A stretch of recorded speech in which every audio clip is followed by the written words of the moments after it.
വീഡിയോയിലേക്ക് സ്വാഗതം. ഇന്ന് ഞാൻ ഉണ്ടാക്കാൻ പോണത് മത്തി മുളകിട്ടതാണ് കേട്ടാ. പിന്നെ എൻ്റെ ചാനൽ ആദ്യമായിട്ട് കാണുന്നവരാണെങ്കിൽ ലൈക്ക് ചെയ്യുക, ഷെയർ ചെയ്യുക, സബ്സ്ക്രൈബ് ചെയ്യുക കേട്ടാ. ഞാൻ ഉണ്ടാക്കാൻ പോണത് ചാള മുളകിട്ടത് കേട്ടാ, അല്ലെങ്കിൽ മത്തി മുളകിട്ടത്. അപ്പം ആദ്യം തന്നെ ഞാൻ ചട്ടി ചൂടാക്കാൻ വെച്ചു കേട്ടാ. അതിൽ എണ്ണ ഒഴിച്ചിട്ടുണ്ട്, വെളിച്ചെണ്ണ അത് ചൂടായിട്ടുണ്ട്. അപ്പം നമുക്ക് ചുവന്നുള്ളി അരിഞ്ഞത്, അരി അല്ലെങ്കിൽ ചതച്ചിട്ടായാലും കുഴപ്പമില്ല കേട്ടാ. പിന്നെ ഒരു ചെറിയ കഷ്ണം ഇഞ്ചി അത് അരിഞ്ഞത് അല്ലെങ്കിൽ ചതച്ചത് കേട്ടോ. ഇതൊന്ന് നന്നായി മൂത്ത് വരട്ടെ കേട്ടോ.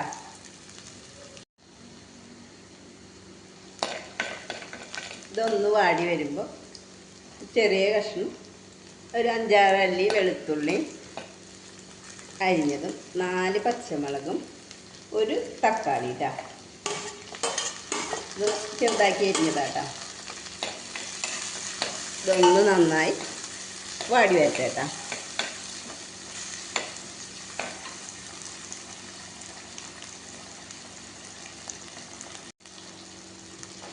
ഈ പച്ചമുളകും തക്കാളി വെളുത്തുള്ളി ചുവന്നുള്ളി ഇഞ്ചി നന്നായി ഒന്ന് വഴന്ന് വരുമ്പോൾ നമുക്ക് പൊടികളൊക്കെ ആഡ് ചെയ്യാം കേട്ടോ.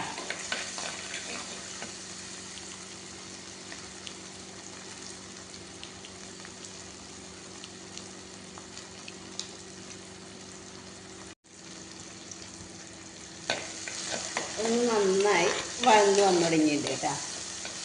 നമുക്ക് തീ കുറച്ച് വയ്ക്കാം.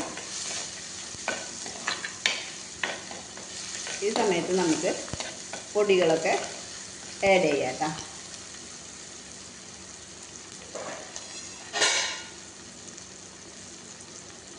അപ്പോൾ ഞാൻ 1 ടീസ്പൂണ് കാശ്മീരി ചില്ലി, പിന്നെ 2 ടീസ്പൂണ് എരിവുള്ള മുളകും പൊടി, പിന്നെ പെരിഞ്ജീരകം, മഞ്ഞൾപ്പൊടി, മല്ലിപ്പൊടി ഇതിലേക്ക് ഇടാം കേട്ടോ.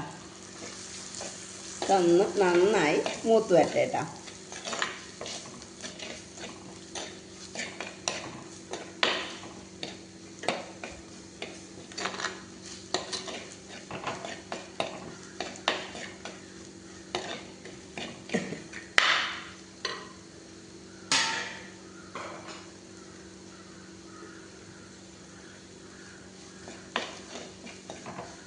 പൊടികളൊക്കെ നന്നായി മൂത്ത് വന്നു. ഈ സമയത്ത് നമുക്ക് പുളി വെള്ളത്തിലിട്ടുണ്ടായിരുന്നു, അതിൻ്റെ വെള്ളം ഒഴിച്ചു കൊടുക്കാം കേട്ടോ. വാളംപുളി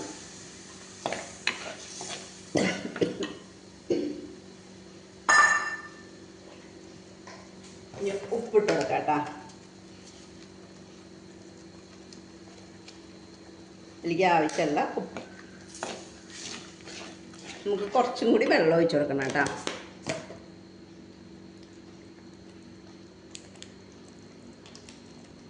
കുറച്ചുകൂടി വെള്ളം ഒഴിച്ചെടുക്കണം കേട്ടോ.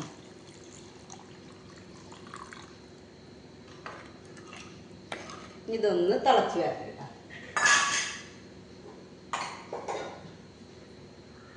മൂടി വെച്ചെടുക്കാം കേട്ടോ.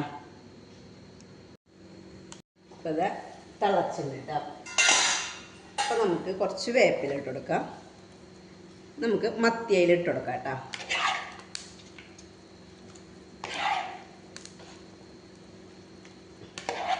എല്ലാം അത് അതിൽ കിടന്ന് നന്നായി വേവട്ടെ. നമുക്ക് എന്നിട്ട് മൂടി വെച്ച് വേവിക്കാം കേട്ടോ. ഒന്ന് മൂടി വെച്ച് വേവിക്കാം. അവിടെ ഇരുന്ന് വേവട്ടെ കേട്ടോ. തുറന്ന് നോക്കാം കേട്ടോ. അപ്പോൾ എണ്ണയ്ക്ക് തെളിഞ്ഞ് വന്നിട്ടുണ്ട് കേട്ടോ. അപ്പോൾ നമുക്ക് 2-3 കറിവേപ്പില ഇട്ട് കൊടുക്കാം. ഇനി വേണ്ട ആൾക്കാർക്ക് ഇത് വേണമെങ്കിൽ ഒന്ന് കുറച്ച് ചുവന്നുള്ളിയൊക്കെ ഇട്ടിട്ട് കാച്ചിട്ട് ഒഴിക്കാം കേട്ടോ. ഞാൻ അപ്പോൾ ഒന്നും കാച്ചണമൊന്നുമില്ല കേട്ടോ. പിന്നെ നമുക്ക് തീ ഓഫാക്കാം. പിന്നെ എനിക്ക് ഇന്നൊരു സന്തോഷമുള്ള ഒരു കാര്യമുണ്ട് കേട്ടോ. അത് ഞാൻ ഈ വീഡിയോയുടെ അവസാനം കാണിച്ചു തരാം കേട്ടോ. ഉണ്ടാക്കി നോക്കുക കേട്ടോ. പിന്നെ എൻ്റെ ചാനൽ ആദ്യമായിട്ട് കാണുന്നവരാണെങ്കിൽ ലൈക്ക് ചെയ്യുക, ഷെയർ ചെയ്യുക, സബ്സ്ക്രൈബ് ചെയ്യുക കേട്ടോ.